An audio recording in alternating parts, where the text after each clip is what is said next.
미국의 정치학자인 세뮤얼 헌팅턴이 쓴 문명의 충돌이란 책이 사회과학서로 유명합니다.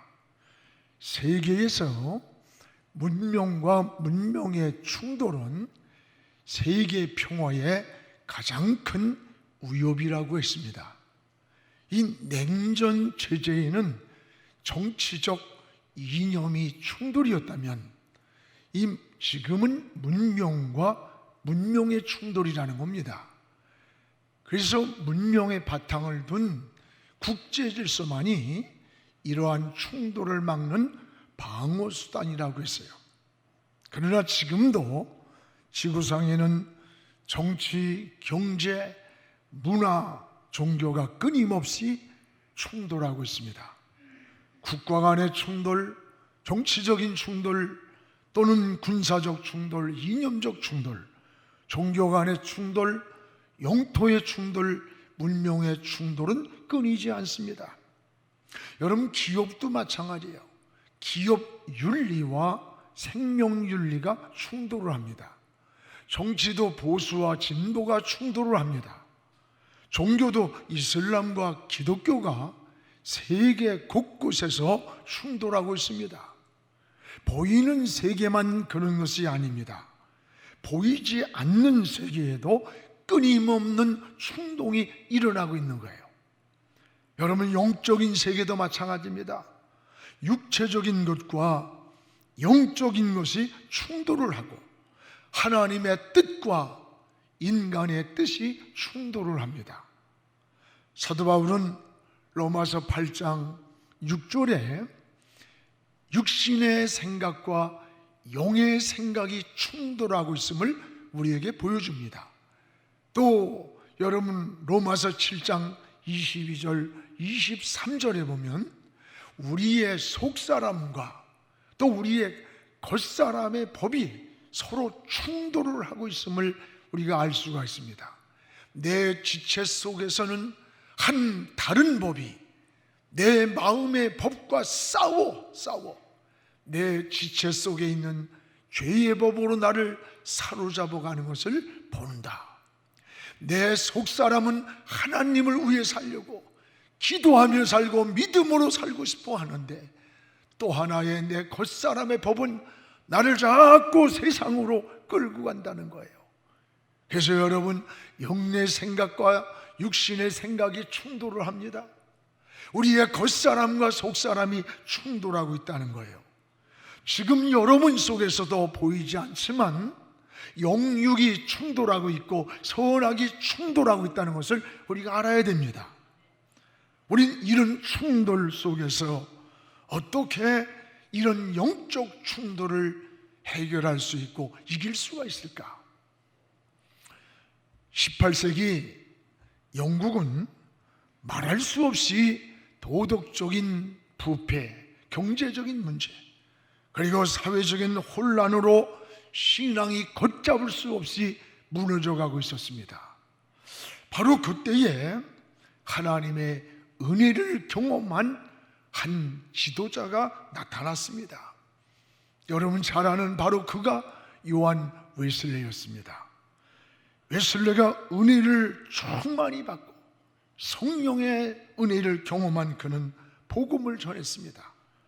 영적 부흥운동이, 변화운동이 일어났습니다. 집을 떠나 거리를 방황하던 젊은이들이 다시 가정으로 돌아오는 겁니다. 희망을 잃고 절망에 빠졌던 사람들이, 술집에 주저앉아 있던 사람들이 일어나 술집 문이 닫게 되었습니다. 노동자들이 다시 희망을 얻었습니다. 꿈을 얻고 일터로 나가는 겁니다.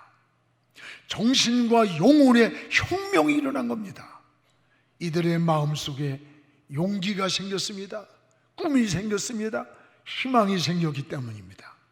이런 성령을 통한 영적인 부흥운동이 일어났던 때가 바로 18세기였습니다.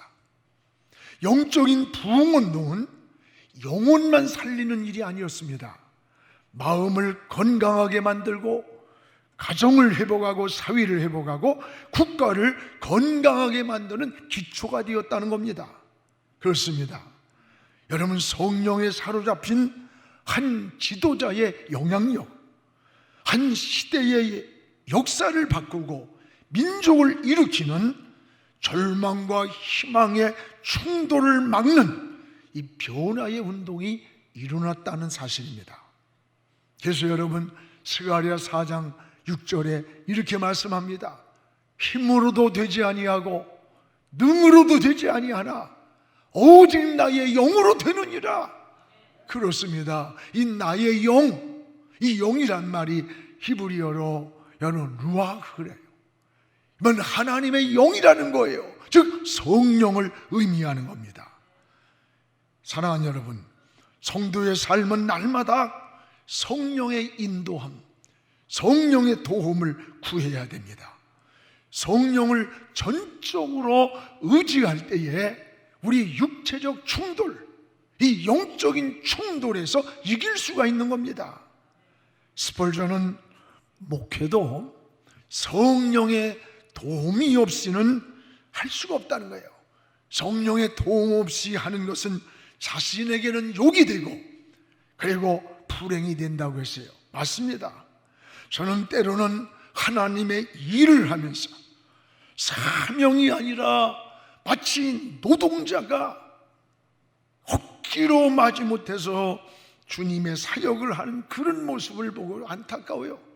그런 모습을 가지고, 그런 마음을 가지고 어떻게 영혼을 살리고 교회가 살겠어요?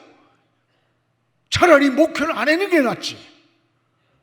여러분, 성경의 믿음의 사람들은 그렇게 일하지 않았습니다.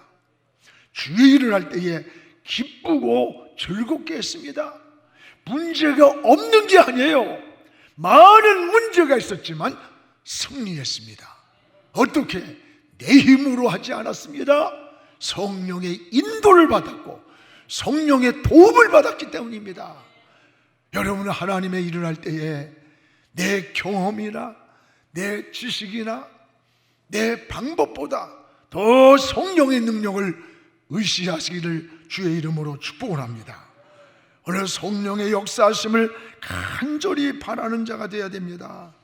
이제 우리는 전반기를 코로나로 인해서 나라도 깔아앉고 사회도 깔아앉았고 그리고 영적으로도 다 잃어버린 전반기였습니다. 이제 후반기가 시작됩니다. 여러분의 후반기는 오직 성령께 길을 물으십시오. 성령께 이끌리십시오. 성령의 인도를 사모하면서 시작되는 후반기가 되기를 주님의 이름으로 축복을 합니다. 오늘 말씀에는 인생이 살아가는 데에 두 갈래길이 있습니다. 하나는 성령을 쫓아 살아가는 길이 있고 또 하나는 육체의 소욕을 따라 살아가는 길이 있습니다. 그리고 성령과 이 육체의 소욕은 끊임없이 충돌하고 있다는 것을 알아야 됩니다. 여러분, 여기에서 우리는 선택과 집중이 중요합니다. 우리는 무엇을 선택하고 집중해서 쫓아가느냐, 그 결과가 달라지는 거예요. 육체의 소욕이냐 영적인 소욕이냐. 바울은 오늘 이 영적 충돌에서 우리가 어떻게 이길 수 있는가를 잘 말씀해 주고 있습니다. 여기에 영적 충돌에 승리하는 일이 뭐예요? 성령을 따라가는 겁니다. 여러분, 그래서 오늘 16절에 성령을 따라 행하라 이렇게 말씀합니다. 또 18절에는 성령의 인도라는 말이 나와요. 성령의 인도하는 바가 되면 성령의 인도, 성령을 따라 살아가라. 여기에 성령이 주체라고 하는 것을 알아야 돼요. 신앙생활은 내 힘이나 의지로 할 수 없습니다. 노력으로 한계가 옵니다. 우리의 심령에 성령의 임재가 있어야 돼요. 여러분, 성령이 우리 마음을 지배해야 됩니다. 성령으로 충만해야 돼요. 성령 세례를 받고 변화를 받아야 되는 거예요. 우리의 내적인 변화가 있어야 돼요. 사람에겐요, 이 마음이 중요한 거예요. 사람들은 어떤 잘못을 할 때 그 결과만 보고 평가를 하고 또 정죄를 해요. 그러나 근본적인 뿌리는 마음이라는 것을 기억해야 돼요. 오늘 마음은 우리 생각을 지배하고 이 생각은 행동을 만드는 거예요. 내 행동에 나타난 그 근원은 바로 마음이라는 것을 기억하시기 바랍니다. 다윗을 보세요. 다윗이 우리아의 아내를 뺏었습니다. 그리고 충신 우리아를 죽였어요. 감쪽같이 속였어요. 그러나 하나님의 눈을 속일 수가 없었습니다. 회개하고 돌아오지 않는 다윗을 나단 선지자가 책망을 했어요. 그 책망을 듣고 속일 수 없는 하나님의 눈을 알았습니다. 그때에 다윗은 매일 밤 침상이 젖도록 눈물로 회개를 하는 거예요. 그 기도 가운데 시편 51편 10절 아닙니까? 하나님이여 내 속에 정한 마음을 창조해 주시고 내 안에 정직한 영을 새롭게 해 주옵소서. 이 기도의 내용이 뭡니까? 육체가 범죄를 했는데 육체를 고쳐주고 육체를 용서해 달라고 하지 않냐고, 오히려 내 안에 정한 마음, 내 안에 정직한 영, 마음을 고쳐달라는 거예요. 마음. 왜 그랬습니까? 오늘 원인은 마음이었다는 겁니다. 그렇습니다. 여러분, 변화는 마음에서부터 시작되는 거예요. 우리의 마음을 성령이 지배할 때에 육체의 소욕을 이길 수가 있는 겁니다. 그래서 바울은 성령을 따라 행하라, 성령을 따라 행하라. 여러분, 성도가 승리하는 비결은 내가 뭘 하든지 무슨 일을 하든지 먼저 성령께 길을 물으시기 바랍니다. 성령의 도움을 요청하시기 바랍니다. 성령과 동행해야 됩니다. 성령께서 피할 길을 주십니다. 지혜를 주십니다. 좋은 때를 주시고 좋은 사람을 만나게 해주시는 거예요. 그래서 바울은 성령을 따라 행하라, 성령을 따라 행하라. 그리야만 육체의 소욕을 이루지 않는다 그랬어요. 그러면 여러분, 육체의 소욕이 뭡니까? 육체의 소욕은 여기 19절에서 오늘 본문에 21절까지 나옵니다. 15가지가. 오늘 여기 15가지 소개한 육체의 소욕은 타락한 사람의 부패한 악한 심성 또는 금지된 거야. 손을 대면 안 돼요. 금지된 것에 대한 본능적인 욕구가 바로 육체적 소욕이라는 거예요. 이 육체의 소욕들은 영적 세계와 끊임없이 이게 충돌하고 있다는 걸 알아야 돼요. 여러분 스스로 느끼잖아요. 육체의 소욕 15가지를 살펴보면 삶을 파괴합니다. 영혼을 파괴합니다.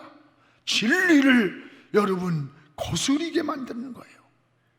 여기서 소개한 육체의 소욕은 잘 들어, 이방인들에게 지금 권면하는 내용이 아니에요. 예수 믿고 있는 이 갈라디아 교인들에게 지금 무섭게 바울이 권면하고 있다는 것. 이건 이방인이 아니라 오늘 믿는 그리스도인에게 방점을 두고 있는 거예요. 그리스도인으로 살면서도 이런 썩어빠질 부패한 육체의 소욕에 사로잡혀서 지금 살아가고 있음을 지적하고 있는 겁니다.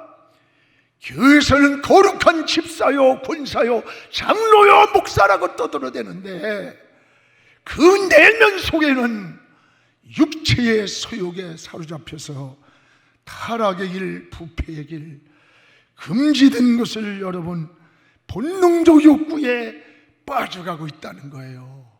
오늘 우리 자신들을 돌아보시기 바랍니다. 이게 세상 사람을 향한 얘기가 아니에요. 오늘 나와 여러분을 향한 하나님의 지적이에요. 권면이에요. 성령이 하는 음성을 들으라고 했습니다. 이런 사람들은 하나님의 나라를 유업으로 받을 수가 없다고 했습니다. 이런 육체의 소욕들의 특징은 3가지가 있습니다. 하나는 하나님과의 교제를 가로막는 거예요.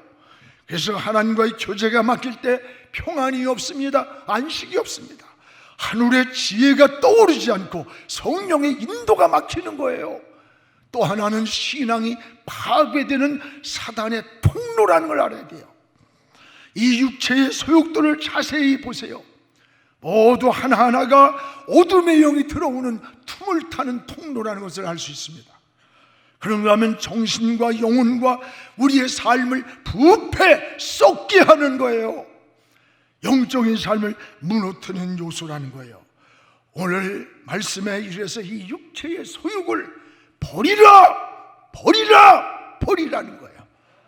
여러분, 쓰레기처럼 버리라는 거예요. 뿐만 아니라 성령의 인도를 받아야 되고 성령의 인도를 사모하고 성령의 인도를 따라가라는 겁니다. 성령을 쫓아갈 때에 육체의 소욕을 이길 힘을 얻게 되는 겁니다. 사랑하는 여러분, 갈 길 방황하는 길 많은 세상에서 오늘 선택과 집중을 해야 됩니다. 어느 길을 선택합니까? 육체의 소욕을 따라갑니까? 성령을 쫓아갑니까? 오늘 나의 삶이 성령을 쫓아 살아가는, 그래서 여러분이 승리하는 삶이 되기를 주의 이름으로 축원합니다. 또 하나, 성령을 쫓아 살아갈 때에 영적 충돌에서 승리할 뿐 아니라 여기 23절에 보면 성령의 좋은 열매를 맺게 하신다 그랬어요. 성령이 열매를 맺게 하는 거예요. 우리 22, 23절을 같이 읽겠습니다. 어제 성령의 열매는 사랑과 희락과 화평과 오래 참음과 자비와 양선과 충성과 온유와 절제니 이 같은 것을 금지할 법이 없느니라. 성령이 준 열매를 막을 것이 없다. 오늘 성령 안에서 이런 열매들이 풍성하게 맺어지는 거예요. 사랑하는 여러분, 구원받은 이후의 삶, 은혜 받은 이후의 우리의 삶을 어떻게 사는 겁니까? 어떻게 살아야 하는 겁니까? 여러분, 바로 성령의 열매를 맺으며 사는 거예요. 은혜 받은 이후의 우리 모습, 성령 받은 이후의 모습, 구원 받은 이후의 우리 삶은 이 성령의 열매를 맺으며 살아야 돼요. 신앙은 열매가 좋아야 됩니다. 아무리 나무가 좋다고 해도 열매가 좋지 아니하면 그 좋은 나무라고 평가를 안 하는 거예요. 여러분, 예수님도 열매를 보아서 그 나무의 질을 알 수 있다는 거예요. 오늘 좋은 나무에서 좋은 열매가 맺어지는 것이에요. 성령은 인간이 살아가는 데에 좋은 열매를 맺게 하는 거예요. 그래서 은혜 받은 자의 삶은 열매를 보면 아는 겁니다. 은혜 받았다 어쩌고 떠들어대는데 그 열매는 세상 열매, 죄악의 열매, 육체의 소욕과 이런 것들로 엉켜 있어요. 그래서 은혜 받은 자의 삶의 열매를 보면 내적인 변화에서 나타난 열매를 오늘 사도 바울은 성령의 열매라 그랬고 9가지를 소개했잖아요. 하나는 뭐예요? 사랑의 열매입니다. 내가 도저히 사랑할 수 없는 사람, 용서할 수 없는 사람을 용서할 마음을 성령이 주시는 거예요. 여러분, 또 하나는 희락이라 해서 희락은 기쁨이란 말이에요.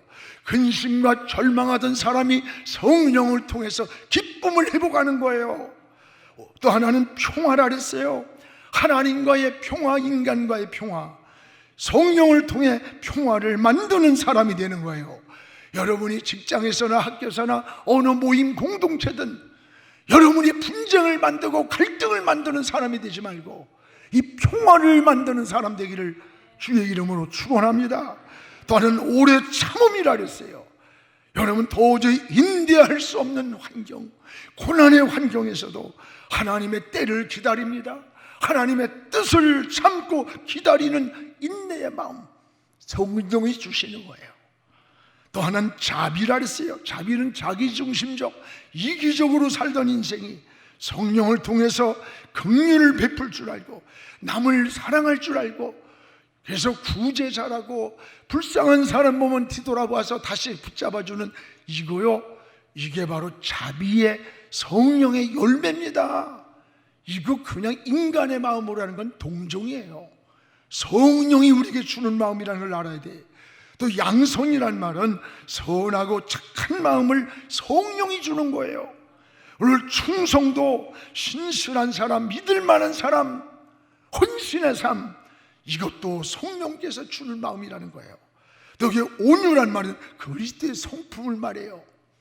하나님의 말씀에 순종하면서 온유하게 주님을 사랑하는 것, 섬기는 것, 이게 성령이 준 마음이라는 거예요. 오늘 여러분 또 하나는 절제라. 절제. 9번째는, 여러분 절제는 브레이크 장치와 같은 거예요. 브레이크가 파열됐다고 생각해 보세요. 오늘 우리 마음에 여러분 자제하는 마음, 절망이 찾아올 때 또는 분노가 찾아올 때 그것을 여러분 절제할 수 있는 마음, 이걸 절제하지 못해서 망가지는 사람들 많잖아요. 오늘 자신을 제어하고 절제하는 마음도 내 인내, 내 성품은 한계가 있어요. 여러분 성령이 주신 열매라는 겁니다. 여러분 이런 9가지 열매 가운데 나는 지금 몇 가지 열매가 맺고 있는가 돌아보시기 바랍니다. 그리고 몇 가지가 나에게 부족한가?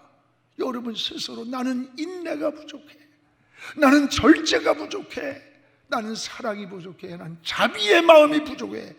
내 부족한 게 무엇인지 하나님 앞에 기도하시기를 바랍니다.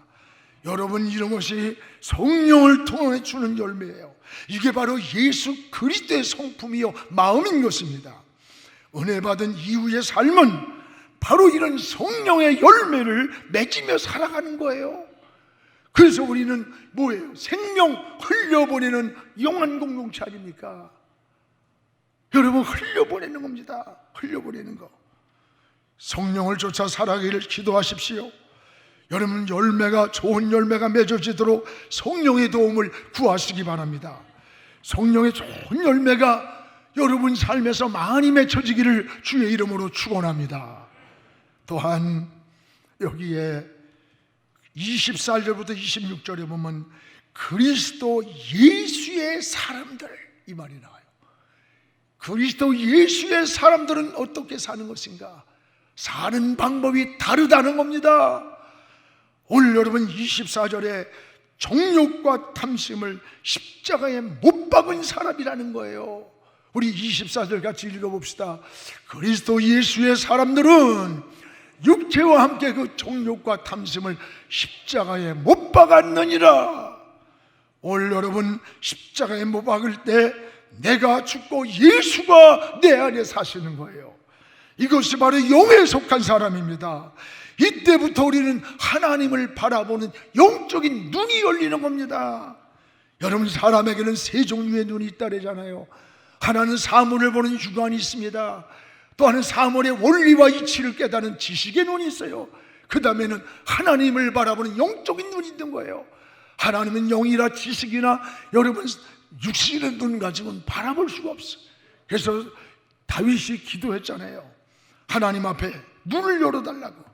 시편 119편 18절에 보면 내 눈을 열어서 주여 주의 율법의 놀라운 것을 보게 해 주옵소서. 바울도 그랬습니다. 다메섹 도상에서 주님을 만났습니다. 그 이후로 정과 욕심을 십자가에 못 박았습니다. 그때에 여러분 제일 큰 변화가 뭐예요? 사울이 바울로 표현하는 이 터닝 포인트, 이 정점이 바로 눈에서 비늘 같은 것이 벗어지면서 다시 보게 된 거예요. 자기만 보던 눈이 주님을 보는 겁니다. 자기를 자랑하며 살던 삶이 주님을 자랑하고 십자가 외엔 자랑할 게 없다는 거예요.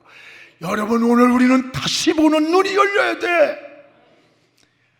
주님 십자가만 있으면, 주님만 있으면 내게 만족합니다. 여러분 다시 보는 눈이 열려야 되는 거예요. 오늘 여러분도 그리스도 예수의 사람들로 살아가기를 주의 이름으로 축원합니다. 또한 여러분 여기에 그리스도 예수의 사람들은 25절에 성령으로 사는 사람이라고 그랬어요. 25절 우리 같이 읽겠습니다. 만일 우리가 성령으로 살면 또한 성령으로 행할지니, 성령으로 사는 사람이 그리스도 예수의 사람이라는 거예요. 자기 감정이나 기분대로 사는 거 아니에요. 여러분, 성령의 감동을 따라 살아야 되는 거예요. 하나님의 감동을 따라 성령으로 살아가기를 원하는 사람, 저게 그리스도 예수의 사람들이에요. 바울이 말하는.